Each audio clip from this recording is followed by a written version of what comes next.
Welcome to Life is But a Dream podcast. We are your hosts. I'm Liv Topher. And I'm Becky Dreps.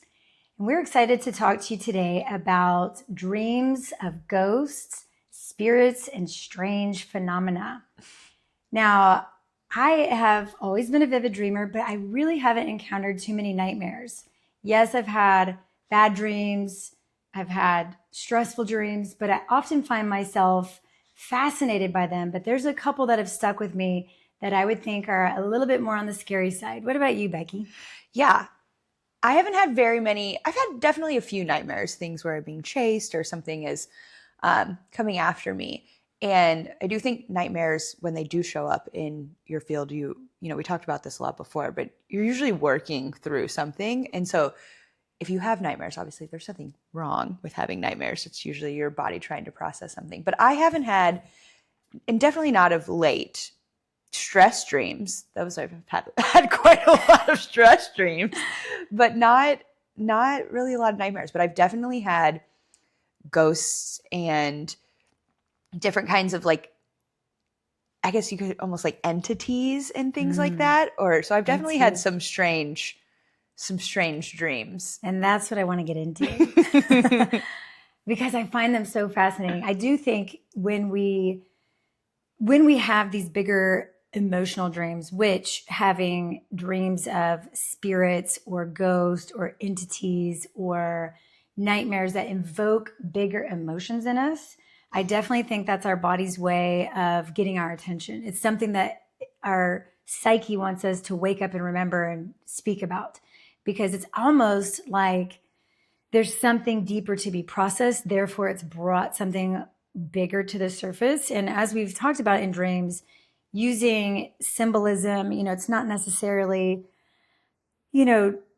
trying to be literal. It's trying to use some strong symbolism that's attached to bigger feelings and something that we don't really necessarily experience in our waking life, or, when we're people that don't necessarily connect to unseen imagery during our waking life. I think it's meant to invoke a bigger feeling so that we feel it in our whole body, wake up and talk about it. So maybe there's some deeper processing. Mm-hmm. But I've had a few dreams of really just this. There's a handful of dreams specifically about ghosts and or spirit that have really stuck with me, that feel very big even to this day.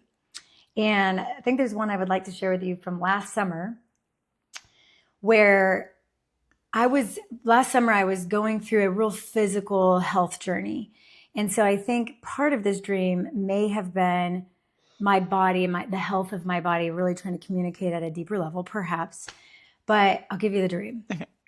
All right. So I was in my house. So it was actually my physical house that I live in. It looked very much like my house that I live in.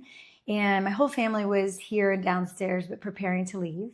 And I was in the bathroom, and I suddenly felt very viscerally a presence. Like it felt like someone was looking at me. I could feel an energy in the room. And I looked over to the towel rack, and there was a white towel hanging there, and there was an imprint of a face. I mean, how ghosty does it get with a white, towel with an imprint of a face? But I really noticed its nose, like there was an indent of eyes, there was a nose and a mouth that I could see through this towel. And it startled me. And then I heard a sneeze in the bathroom. So then there was like this confirmation of both sight and sound senses. And that scared me. And so I started yelling to my family down below, like, don't leave, there's a ghost in the house. And I felt really afraid. But then I remembered that before I even went to sleep, I had this memory in my dream that I had asked to speak to spirit. I've been asking to communicate with my guides in real life. And so here I'm finding myself in my dream world, remembering that. In my waking world, I've been asking to speak to the unseen. And so I calmed myself down, and I remembered that I had protection and boundaries that I could set. And because I had fear, I started using some phrases to cast this spirit away. And I remember saying, be gone, be gone, be gone. And then I quickly left the bathroom, trying to catch up with my family so they wouldn't leave, because I did feel afraid. And I realized this big presence again while I was in my living room. And so I said, okay, spirit, because I'm remembering that I wanted to talk to spirit. If you're present, make a sound on the piano. And sure enough, an unseen force of energy went ding on the piano. And immediately my senses were heightened again. And I felt that fear again and calmed myself down. Like, no, remember you wanted to talk to spirit, but cast your boundaries, asking if the spirit was of the light or, in my highest alignment. I had these ways of boundary and protection that I was using in my dreams. And if you're not of the highest light, be gone, be gone, be gone. The spirit was still present. I could feel it. So I was having this moment of like questioning, working with spirit, like, okay, well, if it's sticking around and I've given this, like casting it out, and if it wasn't of the light, it would be gone. So I kept deepening my communication with the spirit. And so next I said, and also I remember there was a little girl there who was about 4 years old, and I knew her in the dream to be a spirit translator. And I had her come sit back to back with me in order to communicate to the spirit. So there was this like mediumship that was going on between this little girl. And I said, okay, spirit, if we're going to communicate, what is your name? And this really loud, booming, deep male voice said, Norovirus. And I immediately was like, you're a liar. And I had this, I knew it wasn't that, but that later, like when I'm translating and decoding the dream, made me wonder if that was something about the health of my body, some attention coming to like a virus in my body. We'll get back to that in a moment. But I immediately had this disbelief and this like authority I wanted to have over this voice that was invoking fear in my body. Like, you're a liar. That's not right. What is your voice? Like only seeking this discernment of truth. And so then I said, what is your name? And it then said, okay, try Surendra. And I was like, you're a liar again, because to me, the name Surendra had an energy feeling of like a feminine voice, and he had a very male sounding voice. So the dream kind of closes right there, and I wake up kind of like, whoa, because it was so real. Oh, before I woke up, I remember after saying Surendra, the energy grew and it started to fill my whole house, and I could feel it growing bigger and bigger and bigger, which is what forced me to wake up. Like it felt too big, too much, and I was losing my authority. So clearly I woke up like, whoa, that was the first time I really have not had nightmares. If something's been scary before, I've been able to manage it. I've had dreams of like 25 tornadoes and I'm able to move them and manage whatever, or I've seen it as like, oh, fascinating. But this is the first time I really remember having a dream that felt so real and encountering something within another realm that it startled me awake. So, well, that's so fascinating. And you said the house really felt like your actual house. Yeah, it was very much appeared to be the same that my current house is. The same house. And you felt fear in like that. Would that be the primary emotion? Yeah. I mean, it was really this exploratory area of I've been asking in waking life to speak to spirit or my guides or, light beings or ancestors, just really wanting to play between realms. And I feel like the dream realm is a world that I feel like I get to play with this liminal space of kind of being lucid dreaming, awake and aware and discerning. So there was an element of like learning how to discern energy and learning how, I was using phrases in my dreams to cast away spirits that I don't know in my waking life, but I seem to be like well versed in that in my dreams. So I thought that to be thought provoking. So I don't know. I mean, immediately wanted to decode a few things, like the name Surendra.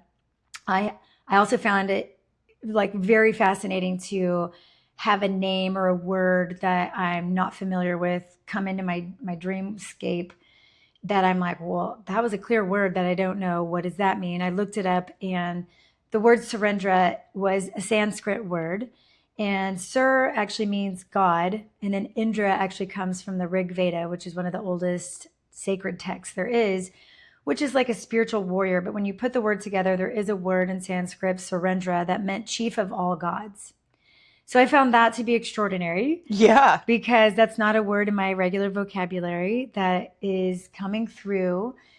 So the dream started to be more interesting to me, not so much about the fear and trying to understand like what I was processing, but I was really more intrigued by how does the psyche bring in things that I don't know in my waking life that mean things that are, this definitely felt like a big, huge energy. And I was working with trying to discern what was true about it and what, it was almost like a practice field for me to work with boundary setting, protection, almost like maybe even training for, okay, if I'm going to ask to speak to spirit, like, am I able to discern what is in my highest path? What is a high frequency or a low frequency being? If it's low, can I set protection? In the little girl in the dream, was she giving you the protection phrases, or was that just a knowing? I don't know. It felt like there was the ability, like I could ask it to do something and see it play a piano, or I could notice, I could see it, but it felt like she was more going to be the means in which I could communicate and hear it. Like I knew her to be a spirit translator. And by her sitting back to back with me, there was this ability now to hear it.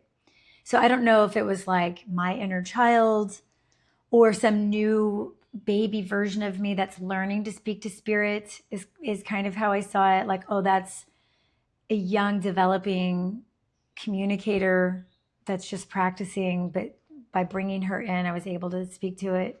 Well, it's interesting. You said you were sitting back to back. Mm-hmm. That's fascinating because you're talking about it, I instantaneously thought it's a new skill. That's why it's showing up as a young child.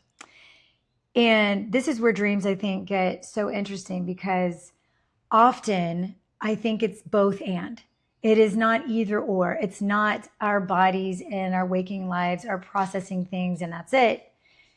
Because I feel it was also that, but I also think because dreams are this expansion into the quantum realm, it is this other realm or this expansiveness of our consciousness, our imagination, how we work with symbols and just a different means of language and communication. There is an element of that is my consciousness working to expand its ability to communicate in other realms and through that imaginal space, but also it really had some relevant connections to my waking life with my health journey. And, immediately I had such a feeling of this, like, it felt like a denser energy. It was an energy that I wasn't comfortable with. And I don't usually experience my dreams that way or energies in life that way. And so I immediately felt called to call on one of my healers that I just was so like, Fran, I had this dream last night that was more than I've ever processed before. Would love for you to do an energy reading on my field. Like, is there something that I'm working with that's more dense? And she did tune in, and there apparently was an energy attached to me that wasn't mine, didn't belong to me, and that she had felt that I picked up as a projection from someone else in a dream temple. Actually, I went to my first dream temple like a week before that and sat in a circle of a large amount of women. It was like 30, maybe 30 women in there. And normally I'm leading circles as of late, and I haven't sat in someone else's circle. So normally I have a process where I'm the one creating the container and I'm setting my own boundaries and protection fields.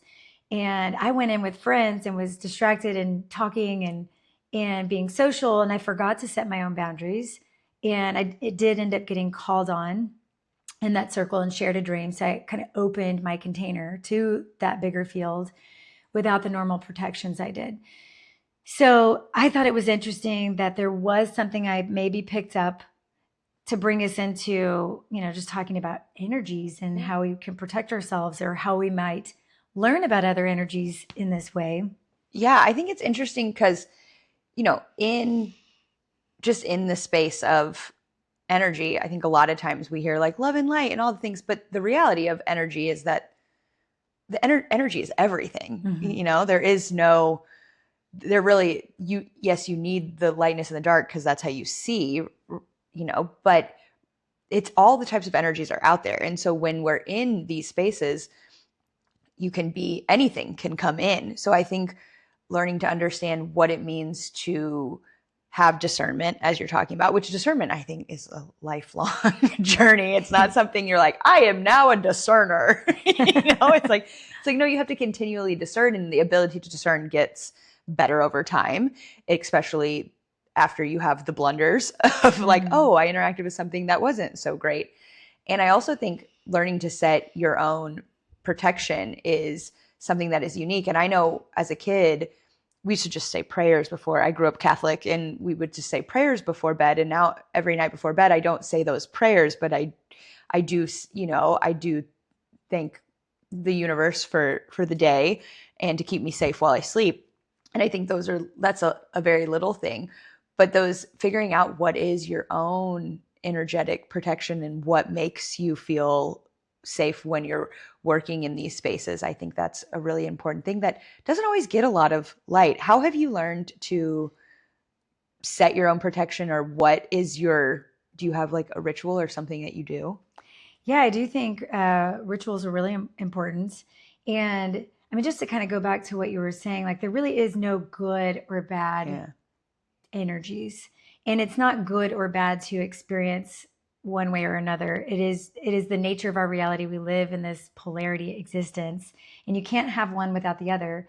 So I do think sometimes these come through to teach us more conscious awareness around our frequency and around other people's frequency, and whether things are aligned or mismatched for you. And it isn't good or bad, or that circle's bad, I'm never going there again, or anything like that. I think if anything, the deeper we go into our spiritual journey and the more we start to open up and understand and study and experience different types of frequencies, is really just more learning to do. That it's more awareness around just monitoring our own frequency. Like, was there something about my own thoughts or my own feelings or my emotional body that was, lower that day, or just more in and like, oh no, I'm like being unconscious, like walking in unaware that I'm going into a sacred circle, and I could have elevated my frequency in a way that isn't about I need to protect because I'm afraid, or I'm afraid of others' energies sticking to me or something like that. But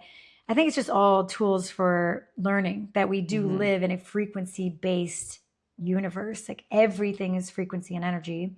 And therefore we just want to be conscious of that and work with it.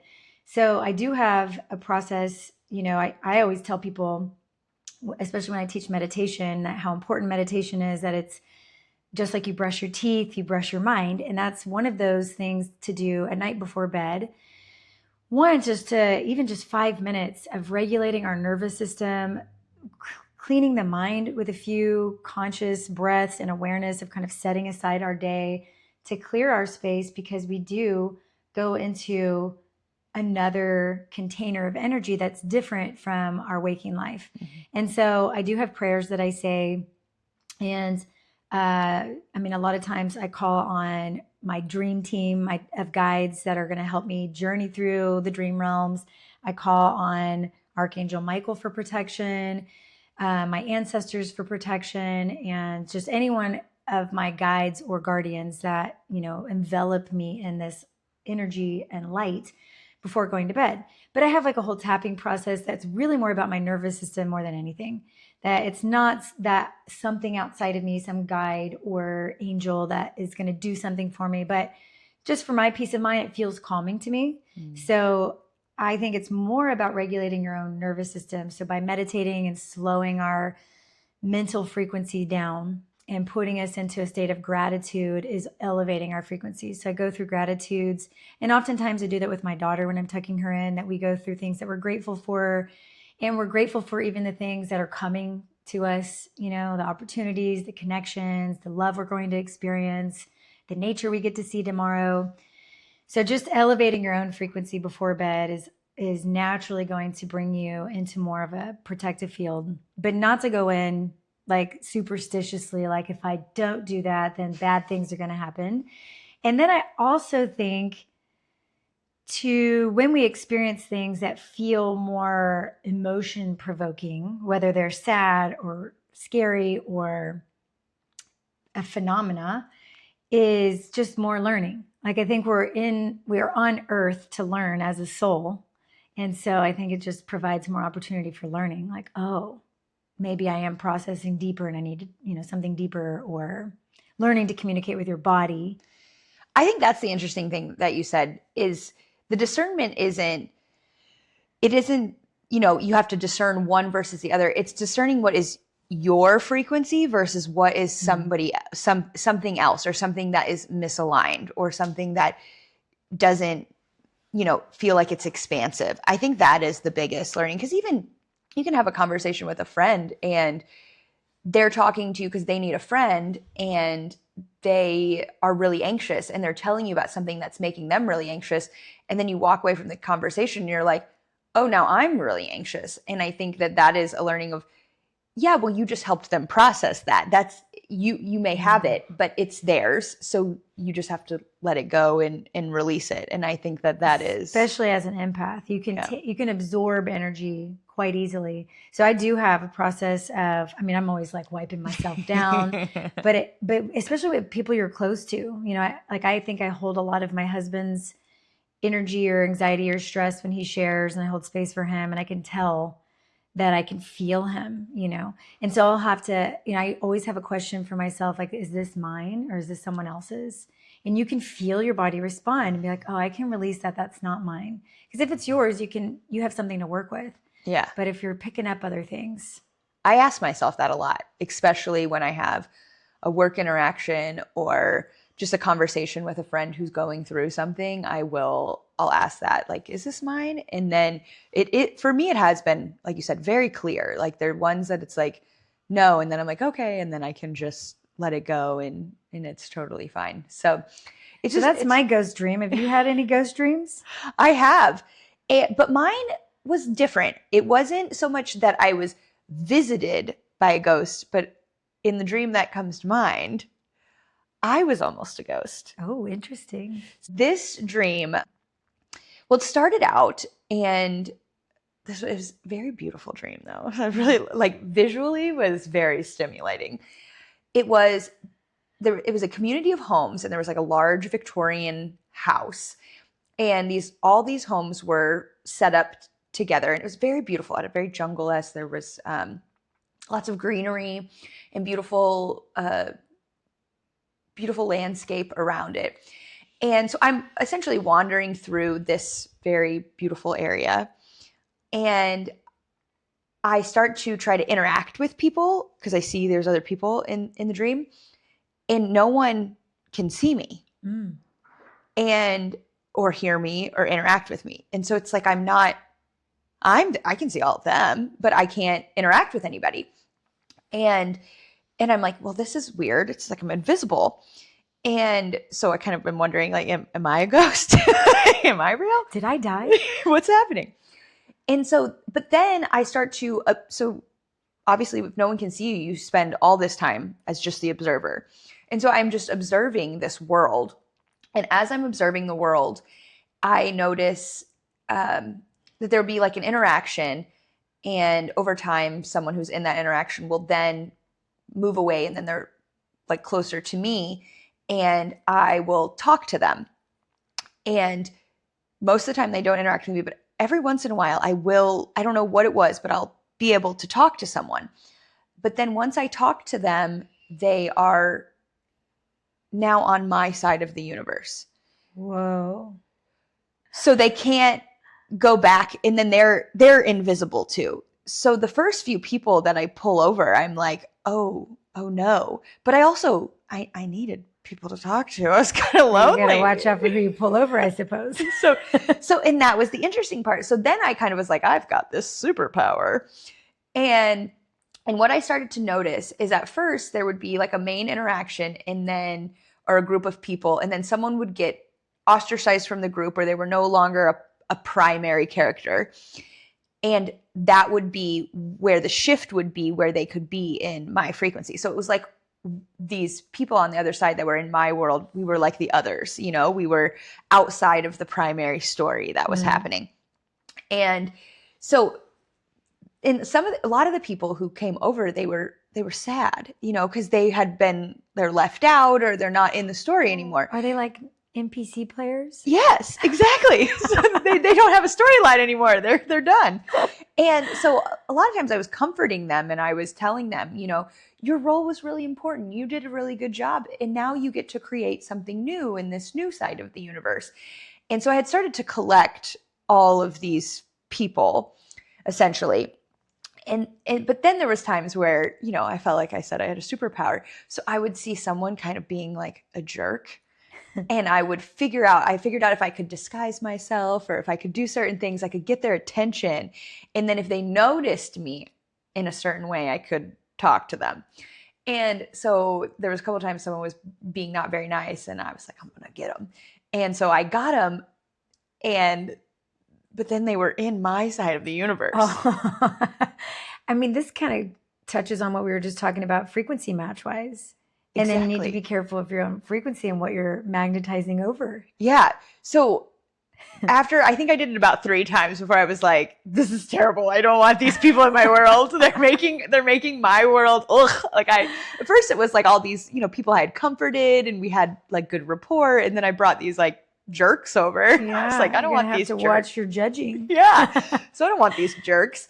So I quit doing that. And then my universe really started to grow and I had a huge part of my universe. But then we come back to this, like, essentially this really beautiful home. And there is a main character on the other side. And she was a girl from high school that I knew in high school. We were friends in high school. And we ran in, I used to say like parallel groups.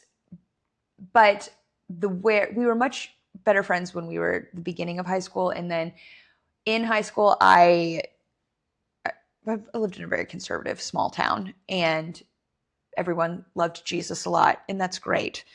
And I was in that cohort. And then as I got a little bit older, I wanted to make different decisions. And I felt like I didn't really align with all that. And I was just a wildly curious kid and I wanted to, experience more of life. And so I made some different decisions that ostracized me from this specific group.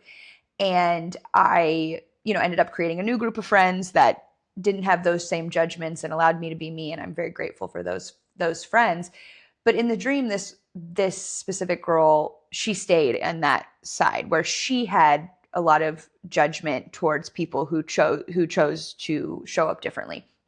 And in the dream, this character has this massive party. And this is actually quite on brand with this girl in real life. She did throw huge parties at her house in high school and everybody would come. And so she's throwing this huge party. And she also liked to be the center of attention. And I know she's throwing this huge party. And I also know that because I'm invisible, I can't go to this party. It's like a main character party. And I'm the extra characters with my extra characters. So I do the thing where I disguise myself, and I have on, I think, some funny wig, but I have these big Coke bottle glasses, like really thick glasses, so that my eyes are hard to see. And I sneak in through a bush into this party, and I'm in the backyard of this place, and I don't know exactly how, but I get the girl's attention, and I get her attention. And we start talking to each other and she's like, I feel like I know you. And I'm like, no, I don't think so.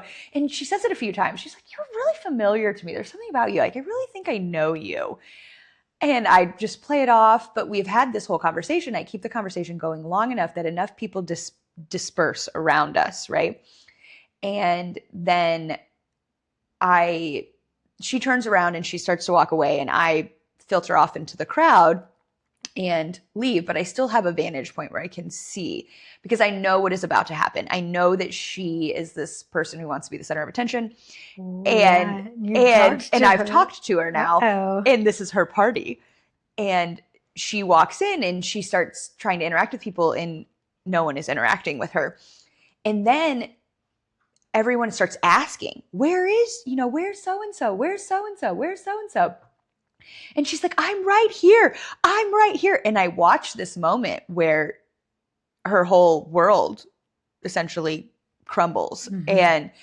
And I also know that I have created a big enough universe at this point, and I have brought enough people in that it would be very it's like I waited long enough for my world to be big enough that she wouldn't know it was me. It would be really hard for her to track down that it was me who did this. And so it was just bizarre and important and felt very significant. And I think the reason that it felt significant, because afterwards when I woke up, I was like, whoa.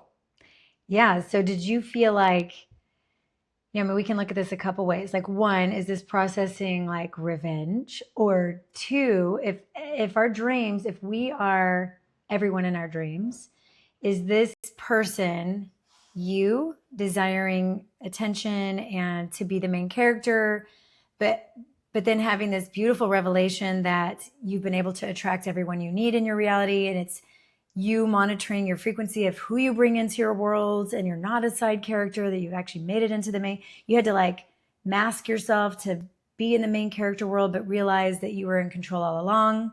I mean, what are your thoughts when processing this dream? Well, it's interesting because this dream, I had it, think about maybe 2-3 years ago. So this is an older dream. And when we decided we were going to like, let's talk about ghosts, and I went back into my dream journal and I typed mine into my phone. So I just searched the word ghost and this dream came up. And what was so fascinating about reading this dream and to go back and to digest it now, years later, is I, as of this past weekend, have started my nodal return.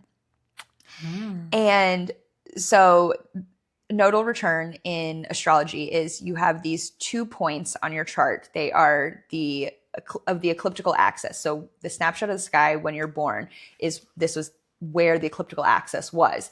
And these are points, they're fated points. And in evolutionary astrology, these are some of the points you look at the most to understand your soul purpose and what you're working through, the karma that you have come in with, and where you're headed. And what is interesting about this is you have these check-in points. You have one when you're about 18, and then you do it again when you're about 36, because it happens every 18 years. And so in this dream, I was really working with high school energy and high school Becky. And that was the energy that I was, when I was going through my first nodal return, unaware, was in that time period, right? And here I am in my second nodal return, and this dream comes back up. And what is interesting about my nodes is I am a south node in Leo, which is main character energy. And then I am a north node in Aquarius, which Aquarius is the energy of, all of the unique things within everybody is what allows the collective to be beautiful. It's, we don't want just one color. We want all the colors of the rainbow. And I think what is beautiful about this dream is it's literally me processing, stepping out of main character energy and creating a new universe where all of these people are coming into my world because something has happened to them. They have these things that have made them unique, and their stories have shifted, and now they have to create something new. And that's like the Aquarian energy of service to others, service to the collective. Exactly. And you've been helping them. So yeah, and it's this reminder of you don't have to be the judgy girl in the center of the party. You get to help all these people and bring them over. So I think as I look back at this dream, this high school version, this high school character, she's 100% me. And I, in my Coke bottle glasses, am really helping her. Yeah. Even though I think it's interesting actually that the Coke bottle glasses are like, she can't see you, but you are seeing clearly. You know what I mean? Yes. That would magnetize somebody quite a bit to have big, thick glasses on. Exactly. Yeah. And, when I brought the jerks over, there was a little bit of revenge in that. There was, I think, that's teaching you the frequency match too, and how much we are co-creating our reality is a huge part of that lesson. Even as you choose to work with your nodal axis, you can totally fall into just staying in your karmic aspect versus evolving towards your soul mission and be caught in that loop of endless challenges and lessons. But I think, even in that story, it's a beautiful way to arc that over. Is so fascinating.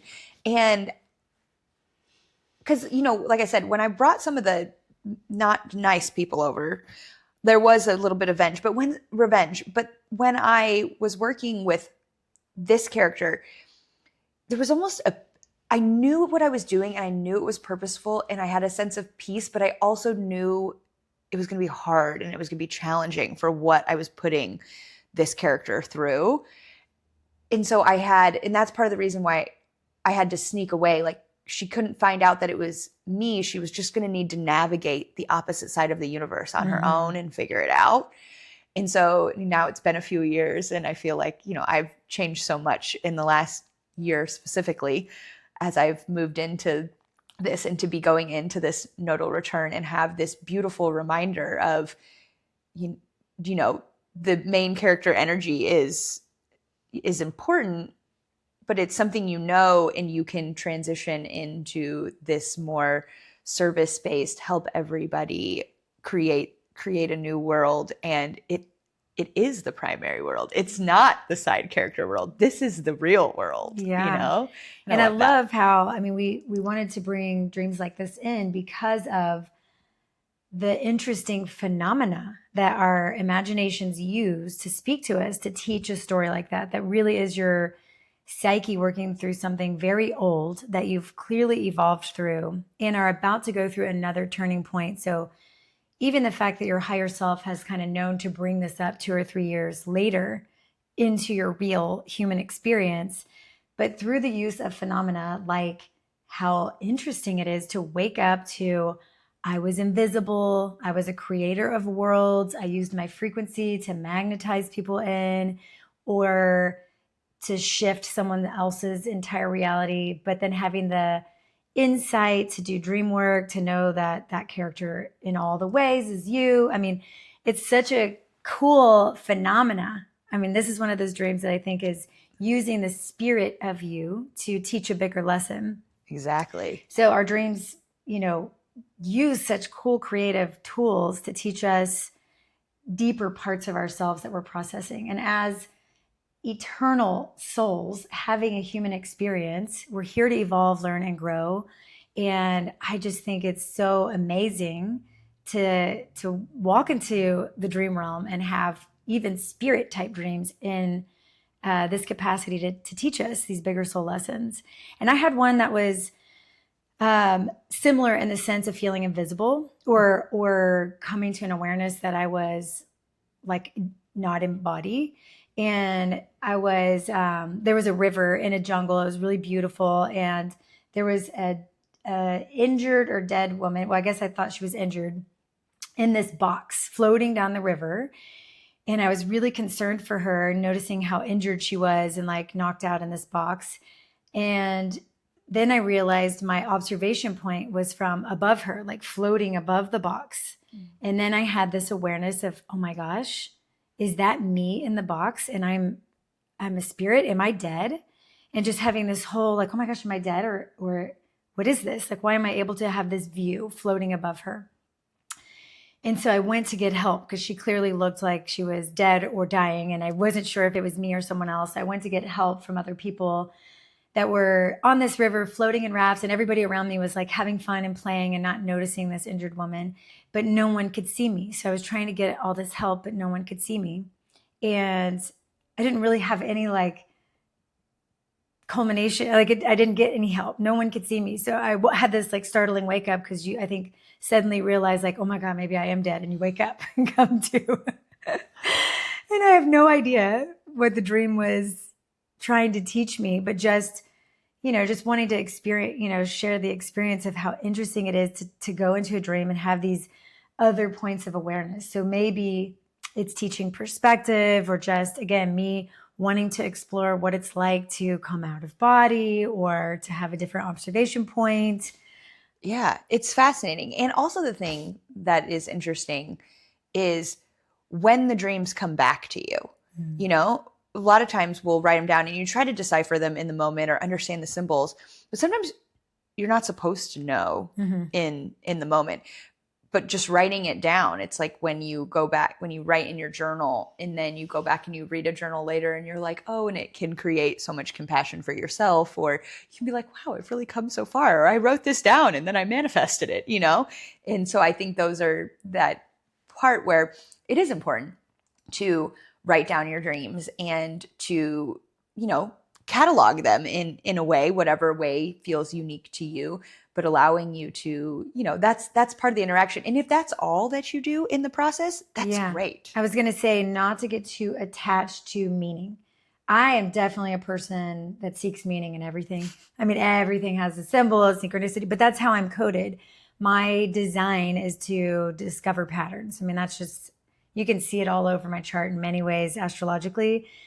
And so I'm always searching for meaning, but I do have to check myself often of like, okay, but it might not be now, like it might be later. But I also think I've come to know from dream journaling so long, like sometimes there is tons of meaning and it feels very obvious, and it's your psyche working through initiatory periods of your life or big transitions or threshold moments or integration. I mean, there's lots of ways that we do have meaning, and it is very applicable to our waking lives. And other times, I think our dream realm is simply a place to explore and play other ways of existing or perceiving. Like I do feel like often, you know, kind of my purpose for wanting to talk about dreams that are ghosts and spirits and phenomena and strange things are just a means for, I think we've called it a playground before. It's another way that our consciousness can explore and play, like dreams of flying and dreams of, you know, being out of body and having this new observation of your physical body, but from another point of view, or being invisible and what it feels like to be unseen, as maybe even a way to feel an understanding of the unseen realm, of not being seen as a other dimensional being. I don't know. I don't have the answer, but I do think to become too attached to finding meaning, it can, you know, it's not necessary to always interpret everything or interpret everything right away. But or the interpretation may be something at one point and then it shifts over time. I know I've had that happen to me. We've talked a little bit about meditation, and I've done some pretty deep meditations. In this one time I was in a fairly deep meditation to the point where I felt like I was in like an altered state. And I had an interaction with my grandmother. And this was back in 2020 or 2021. I think it was 2020. I had this interaction where I was in this deep meditation, and it was like all of a sudden I was in the mirror, looking in the mirror, and I'm looking in the mirror, looking at myself, and I hear this voice that is very distinctively my grandmother's voice. And she's like, oh, you're so pretty, Bex. And I was like, wait, what? Are you here? And I was confused because at that point in life, my grandmother was still alive. However, her dementia had gotten very, very, very bad. And she was not lucid in our 3D world very much at all at this point in time. Which is kind of an altered state for her, being kind of in between realms. Consciousness. And then I'm in this altered state, and she says, and I ask her, I'm like, are you dead? You know, have you died? And she was like, no, but I'm very loosely attached to my body. And I was like, oh, okay. And so we have this conversation, and she, you know, I'm in the visual, I'm looking in the mirror. So I'm looking at myself, but she's talking to me.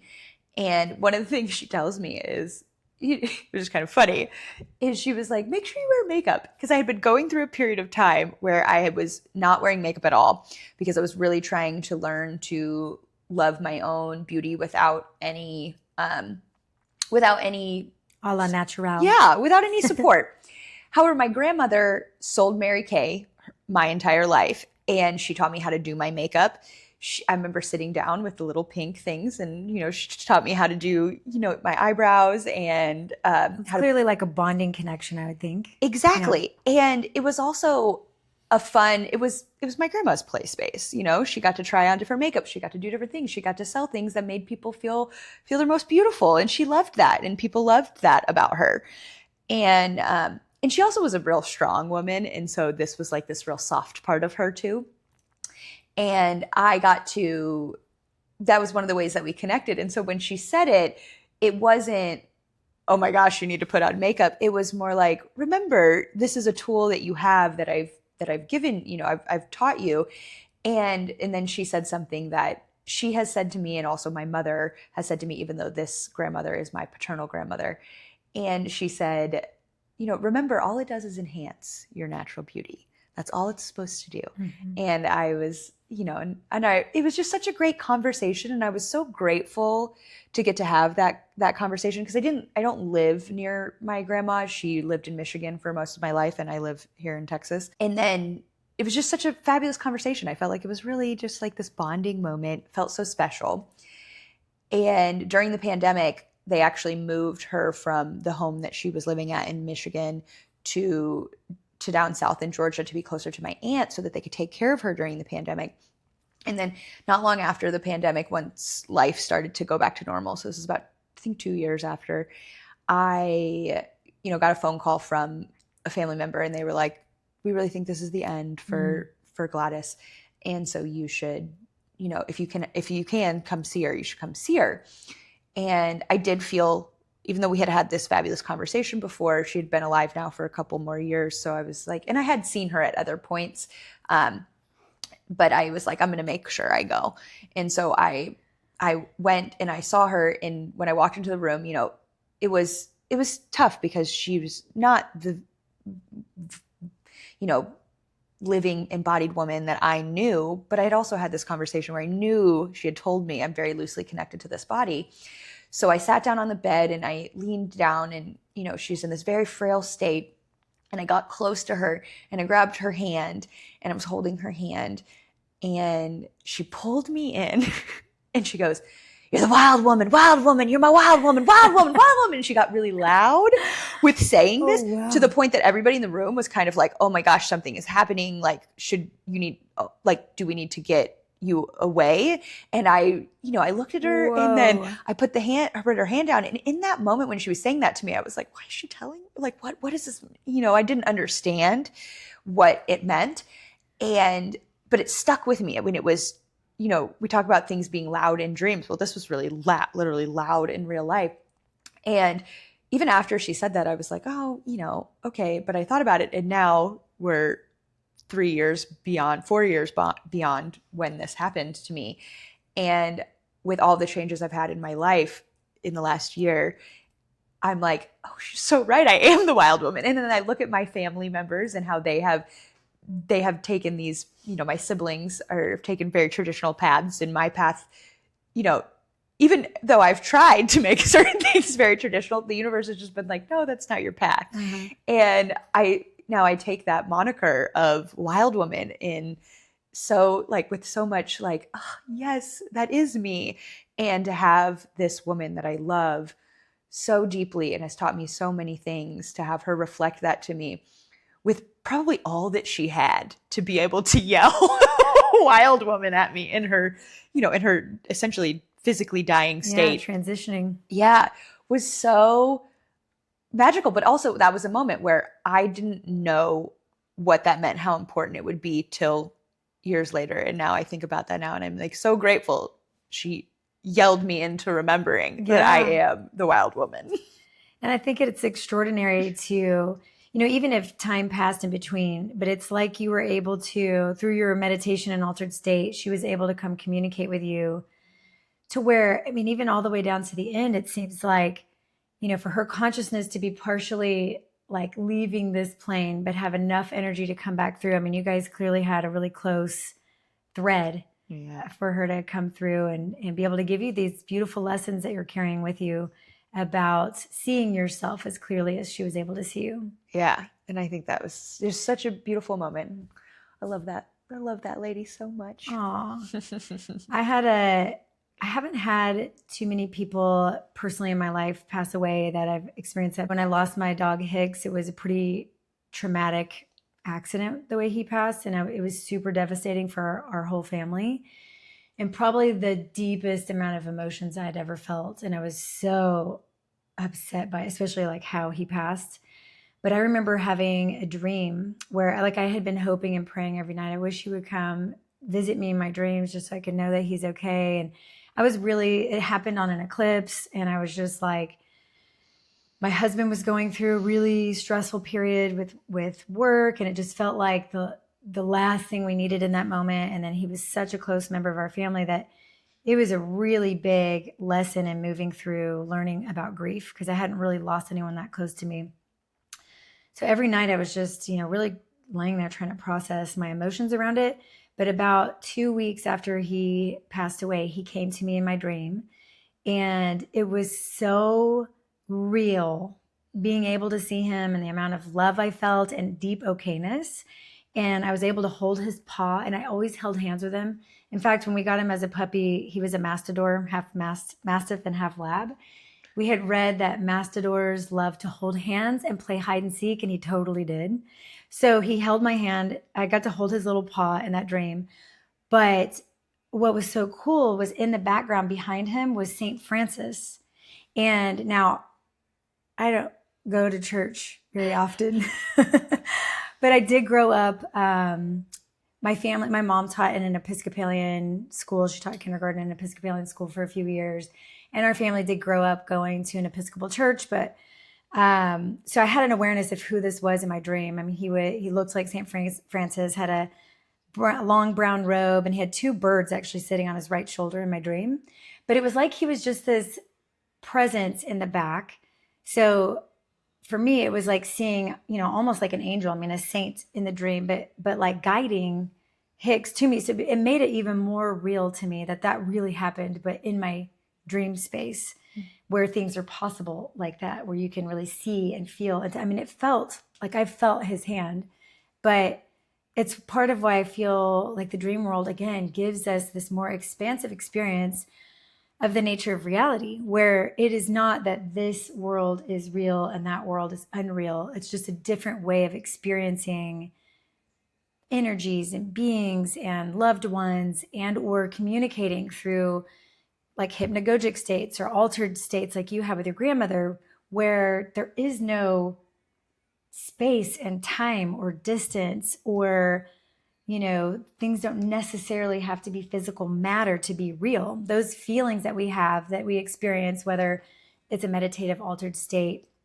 or a dream state, are still become memories for us. Like here we are communicating about all kinds of various things, whether they're dreams or meditations or, real experiences in a hospital room, where they are all part of our fabric of reality. Mm-hmm. And I think the more we study, quantum physics and non-local reality, the more it is becoming scientifically proven that, I don't necessarily like to call it fake reality or like a digital headset or some kind of matrix per se. I just feel like it's malleable is a great word, where it is fluid. And the more we open up to considering the other realms, like whether it's, psychic work, mediumship, dream work, understanding how we have so much influence on the way we experience what we call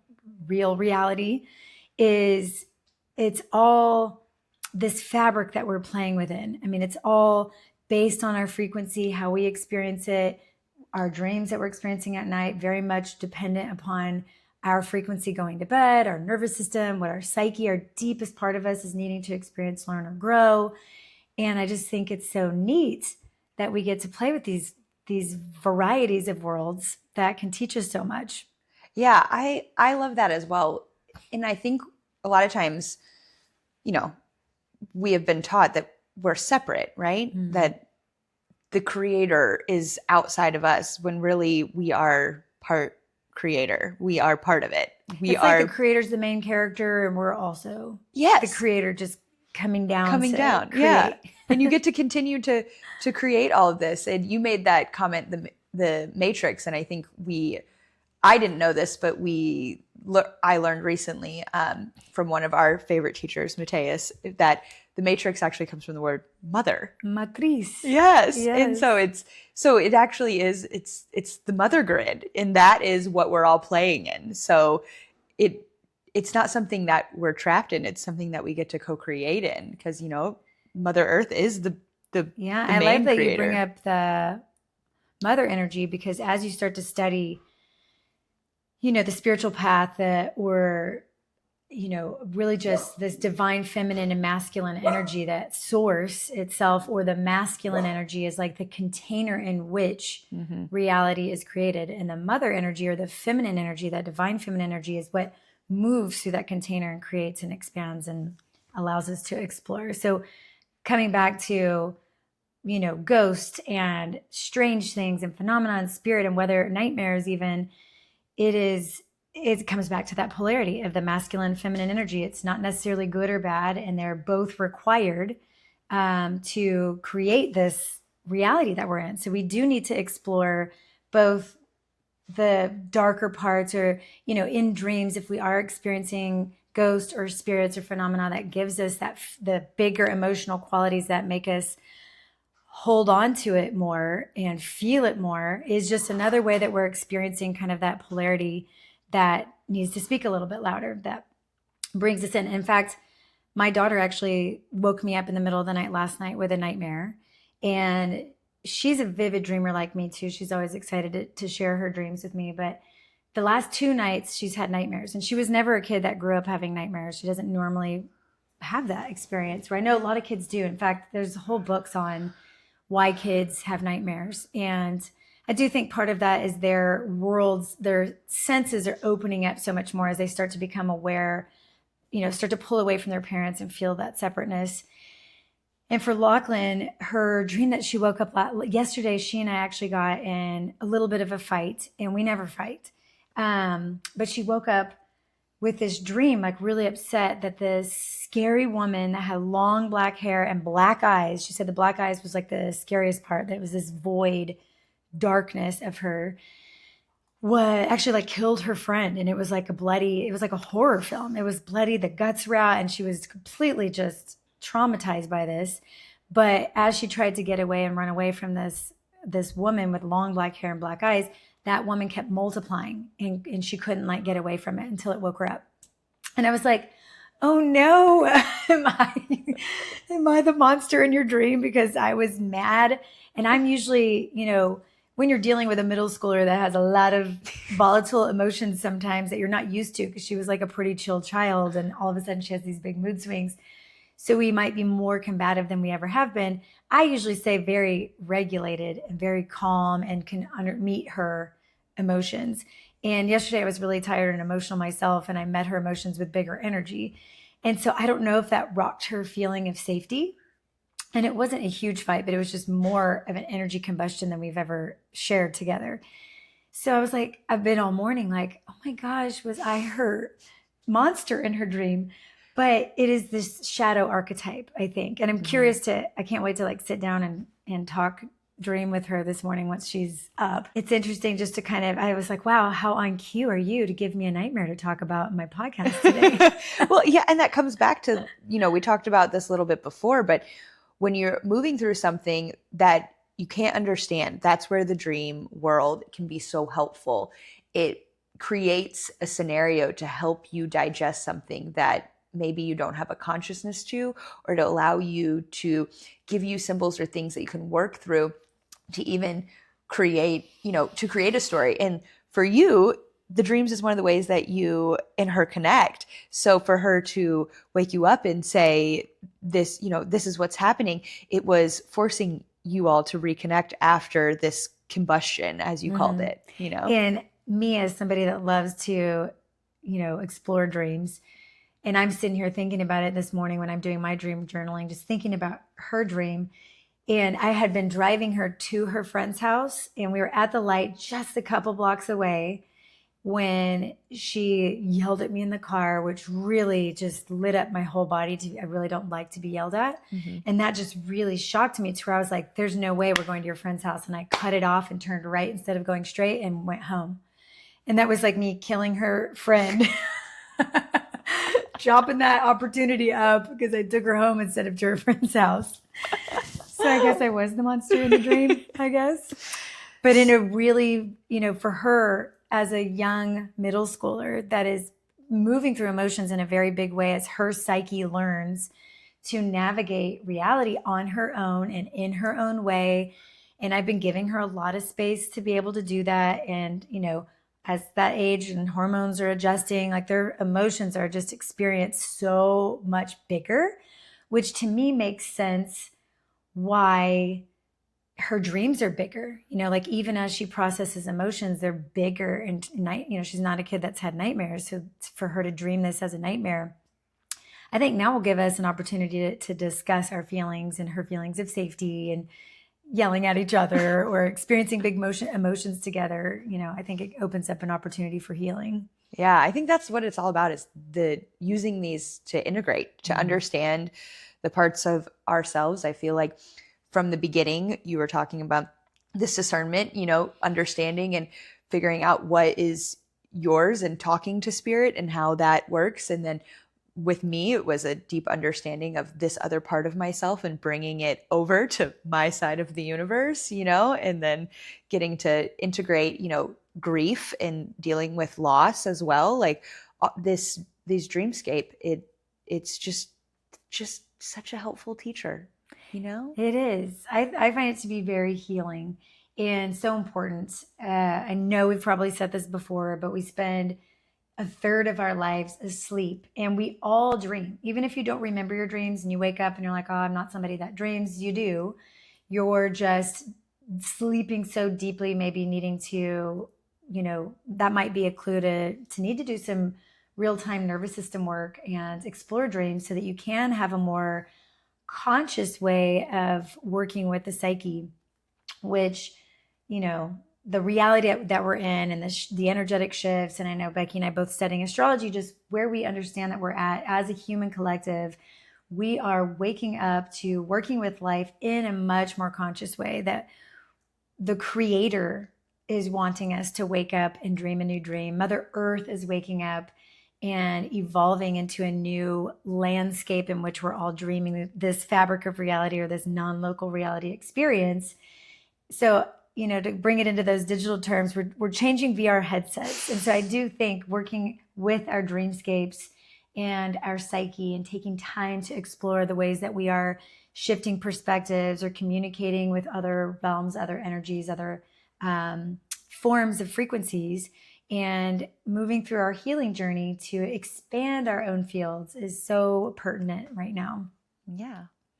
So I think that is a wrap today. I find these dreams that are otherworldly to be so extraordinary and thought-provoking, and I would love to hear from you. I know Becky and I would love to hear if you've ever had a ghost dream or a spirit dream or some sort of dream that has allowed you to experience a different perspective, whether you have felt invisible or experienced a way that you've played with a frequency match or mismatch.